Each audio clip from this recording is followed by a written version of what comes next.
अनाथ हो गई थी। दिन में घरों में काम करती, पर रोज रोटियां बनाकर भगवान जगन्नाथ को भोग लगाती थी। दो भक्ति में समर्पित, न जाति देखी, न नियम, बस सच्चा प्रेम और समर्पण। लोगों ने ताने मारे कि वह भगवान को अशुद्ध हाथों से रोटियां देती है, पर उसने कभी भगवान से अपना प्रेम नहीं रोका।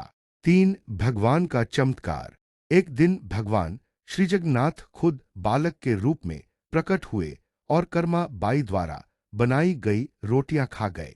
यह चमत्कार देखकर गांव वाले भी दंग रह गए और उन्हें भगवान की रसोइया मानने लगे। चार, भक्ति की मिसाल बनी।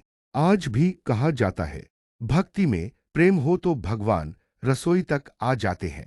कर्मा बाई और जगन्नाथ के संबंध का भाव। कर्मा बाई ने कभी मंदिर नहीं देखा, पर भगवान ने उसका घर मंदिर बना दिया।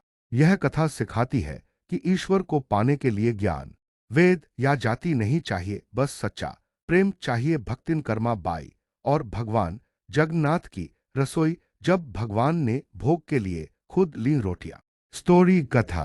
राजस्थान की एक निर्धन लेकिन अत्यंत भक्त महिला थी कर्मा बाई। वह प्रतिदिन अपने घर में भगवान जगन्नाथ को प्रेमपूर्वक रोटियां बनाकर भोग लगाती थी, लेकिन वह ब्राह्मण नहीं थी।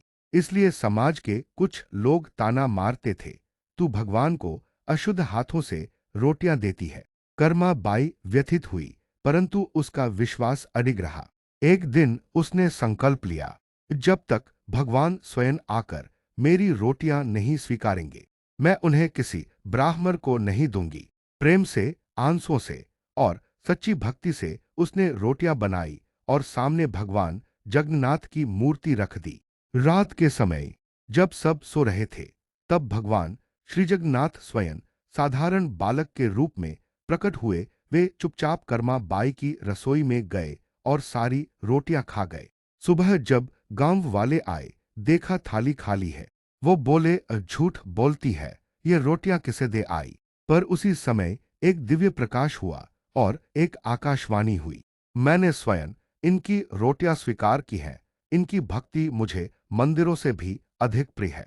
गांव के लोग दंग रह गए और तभी से कर्मा बाई भगवान की रसोइया के रूप में प्रसिद्ध हो गई। डिस्क्रिप्शन, विवरण। भक्तिन कर्मा बाई और भगवान जगन्नाथ की यह कहानी सिर्फ एक कथा नहीं, बल्कि भक्ति की सच्ची मिसाल है, जहां जात पात, नियम कानून से ऊपर उठकर भगवान केवल प्रेम को देखते हैं। देखिए इस अद्भुत कहानी को, जो आप